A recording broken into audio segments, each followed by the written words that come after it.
Good afternoon, everyone. Welcome back for another episode of Oklahoma Health News powered by OU Medicine. My name is Jennifer Schultz. I'm the Senior VP of Marketing and Communications here at OU Medicine. I'm very excited today because we have a real treat. We have Dr. Lee Jennings here. Dr. Jennings is a geriatrician and Chief of Geriatric Medicine. She is with the Department of Medicine here at OU Health Sciences Center, and we are so happy to have you here. Thanks for joining us. Thank you for the invitation. I appreciate it. Now, I'm just going to maybe make a quick aside because sometimes we assume people know what different specialties are. In geriatrics, geriatricians specialize in... Sure. So we specialize in the care of older adults. And I think old is, not necessarily defined by a number. Mm-hmm. So I think of patients I might see who are in their 60s, and I don't think of them as old. Mm-hmm. And I think of some patients I see in my 60s who have a lot of more health problems. So some of that is defined by kind of those conditions that are common as people get older, problems with gait and balance, falls, problems with cognition. And those are the kind of things that a geriatrician can really help with. That's very helpful because I know a lot of people talk about how 70 is the new 50. So it really is around how your health and well-being is and what those indicators are that would make a geriatrician a really good physician fit for you, it sounds like. Yeah, and I think the other thing about geriatrics that we like to focus on is how to help people age better, how to live longer well. So that's sort of healthy aging. So thinking about how do we prevent that hip fracture? How do we prevent that heart attack or that stroke that maybe would leave someone with more disability as they get a little bit older? So that's another area where I think a geriatrician can be. I know this has been a challenging year for all of us with COVID-19, but especially so for our seniors. We hear all the time that they're more at risk for COVID-19. Tell me a little bit about if it's still the case. I know there was a lot of conversation at the beginning that seniors were more at risk. Is that still true? So I think it's important to understand that we're all at risk for COVID-19 infection. What seniors are more at risk for are more serious bad health outcomes from COVID-19. So just to kind of use the data to illustrate that point, people 65 and older make up about 15% of cases of COVID in Oklahoma, but 80% of people who have died from COVID. So the risk of serious health outcome is much more concerning as people get older because they acquire those conditions like cardiac disease that make COVID more dangerous. But we're all at risk to get a COVID infection. It's just we worry about the outcomes of our older adults more. So does that mean that seniors have different kinds of risks with COVID-19 than maybe younger individuals? I think the risk of having a more severe infection is clearly greater with age. And that probably has to do with the immune system. We know that the way the immune system reacts to a virus changes as people get older, and so you may be less able to fight the infection. The infection, the way the virus affects you, you have a more serious impact from a cardiovascular or pulmonary perspective, and then also with chronic conditions. So again, we know that people that are particularly overweight, people with high blood pressure, people with cardiovascular disease, diabetes, all are at risk of greater health, worse health outcomes, and that's true for younger people as well. So if you live with a senior, what are some of the things you can do to provide extra sort of care with your interactions with them, just knowing that they might be a little bit more at risk? So I think the things that we've heard for the last 6 months about how to protect ourselves and others from COVID continue to apply. Hand washing, wearing a mask, practicing physical distancing. It's important that we interact with each other. We've got to just think about how to do that differently, so that if we happen to be an asymptomatic carrier of COVID, we're reducing our risk of transmitting it to somebody else. We don't want to bring home COVID to our parents, our grandparents, our aunts and uncles who may be at more risk at home. And so practicing those good guidelines that we've all been talking about for 6 months still apply now. So I'm just thinking about the role of age age and comorbidities and mortality rate with COVID. And I think, if I'm recalling right, there's been a lot of research around this. I know you also have a lot of research in your work. Tell me a little bit about what we're learning about that for seniors with COVID. Well, I think kind of harkening back to the statistics I sort of said earlier, is that it's very clear that the risk of death and poor outcome is higher as people get older, and it is higher among certain chronic conditions. And I think we're still learning about all of the impacts of COVID, and it's all and we don't understand all of that yet. But I think that we continue to learn more, and we continue to really try to protect people from infection so that we can hopefully keep our rates down, so that as we move toward vaccination, we're really able to have people vaccinated and avoid those infections if we can. I can't stress that enough. I know there's a lot of research going on with COVID-19, and we've talked with some of our researchers that are focused on vaccine work. We've talked about with other researchers on campus that are focused on treatment therapies. What does research look like for us in this geriatric space with COVID? Sure. I think areas of work are around with vaccine, what vaccine response will look like. I don't think we know that yet. I think thinking through how COVID is impacting people who live in long-term care settings and communal settings, and thinking about strategies to reduce spread there.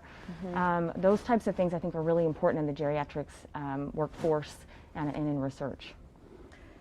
So you mentioned long-term care environment, and I know a lot of us have loved ones that are in long-term care facilities. I do myself, and it's been really hard to not be able to see them in person.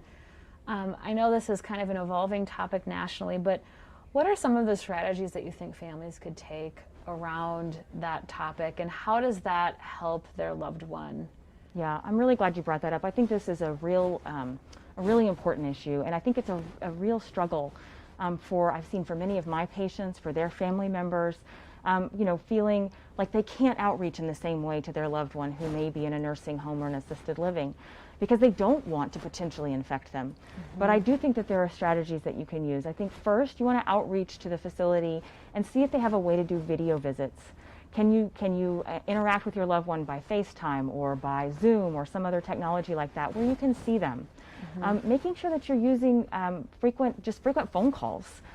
It is good to send cards and letters. We want to be interacting. We know that loneliness is a risk factor for poor health, and we want to combat that in this new era of thinking about how we care for our family members that are older and that may be in those kind of care settings. And then I think facilities are also thinking outside the box about visitation, beginning to, I think. And so if you might call and see, are you able to offer outside visits? And I think it depends a little bit on the case rate in the community, and we try to be flexible. So there may be times when they can and times when they can't.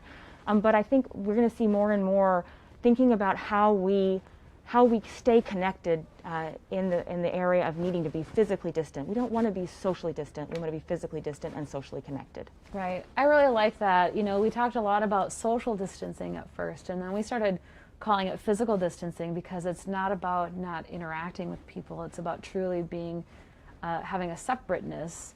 And so, as I think about that, and I think about health and well-being in general, if one of the questions I ask a lot of people when they come here is, what would you tell your friends and family about COVID-19? What are you telling them? Yeah. I think through the lens of you being a geriatrician, what would you tell your friends and family that have seniors in their life about COVID-19? I would tell them to wear a mask. And here's why. Wearing a mask is not fun. It's hot. It can be fatiguing. I get it. But it clearly reduces the transmission of the virus in the community. And the people that care for older adults who really need it, right? There are older adults who really can't care for themselves in the same way that you and I can, right? The people that come into homes and care for older adults, the family members who care for older adults, the staff that work at nursing homes, right? They're in our community. So if we can reduce our community spread by wearing masks, we reduce the chance that those people bring it to older adults unintentionally in an asymptomatic spread. And so even though you may perceive your own personal risk to be low, by wearing a mask, you prevent the spread to these other vulnerable peoples. I wear a mask because I don't want to spread it to my patients. I don't want to spread it to my 103-year-old grandmother, right? Yeah, I don't yeah. want to spread it to those people. And so even though, my personal risk may be lower as having a bad outcome, we have a communal responsibility to protect those that are most vulnerable in our population. And that is our people, our loved, our family members that are in nursing homes. 40% of deaths in this state are in long-term care settings.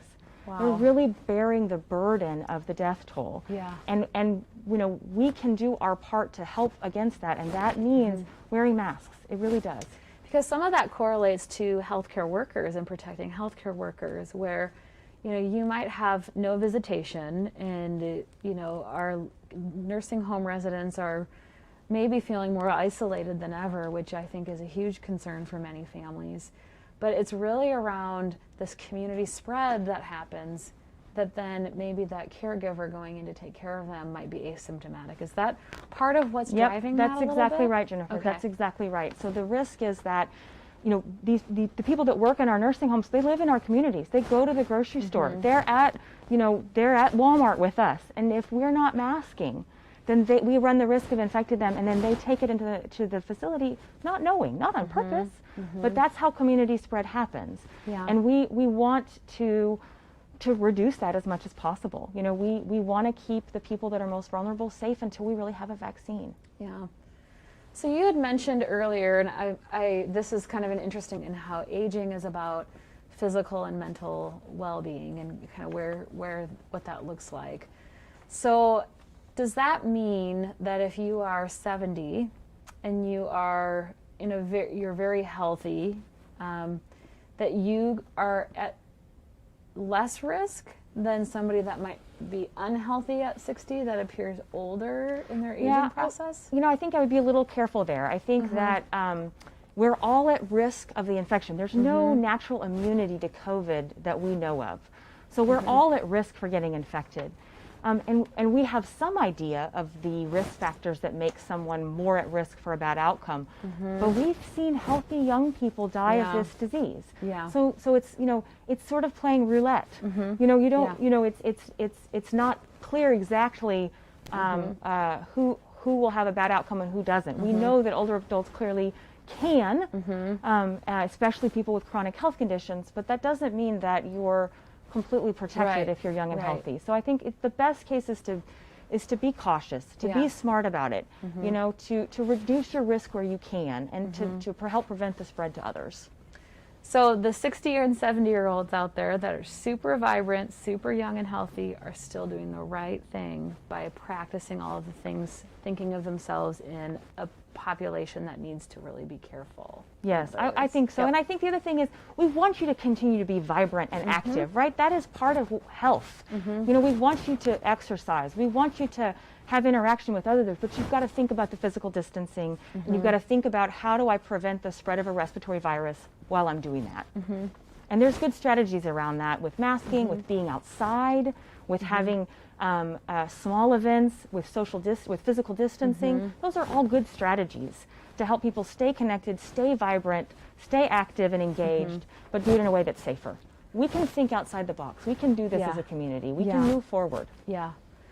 One of the things that I was thinking about just with the practice of geriatrics is this key question I think a lot of adult children ask, or even the patients themselves. I have some family members that are very aware of their aging bodies.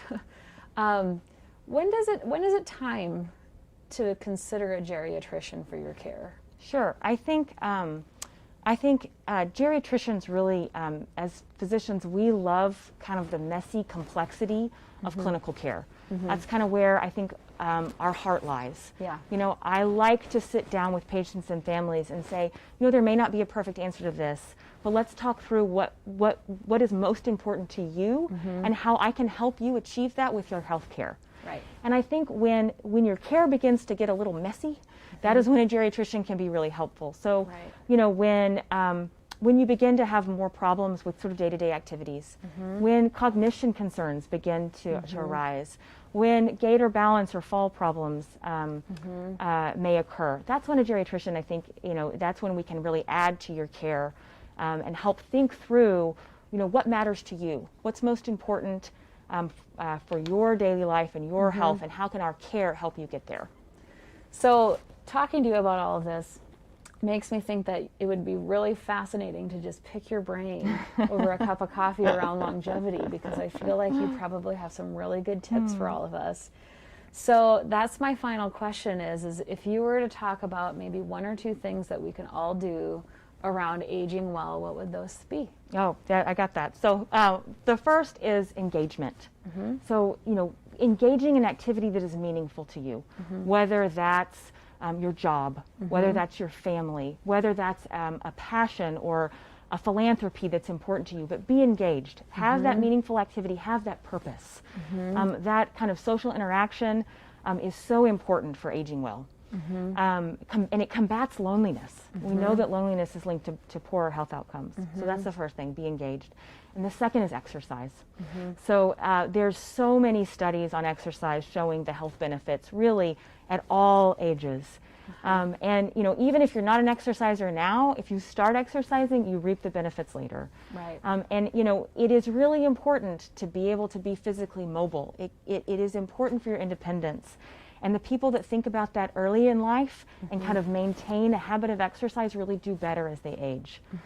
And then the last one I would say is stop smoking. So if you smoke, don't smoke. Engage your physician in a conversation around smoking cessation. It is not easy, but it is one of the most important things you can do for your health. That is all great tips. Thank you so much. Yeah. We're going to write all of those down and check the box every day to make sure we're doing those things. That's all that we have today for Oklahoma Health News. I thank Dr. Jennings for being here. It was very interesting and informative. We're going to be back here again next week with more topics. We always tailor these to the things that you send us in direct message or comment about, so keep that coming, and we will see you again really soon. Thanks, and have a good one.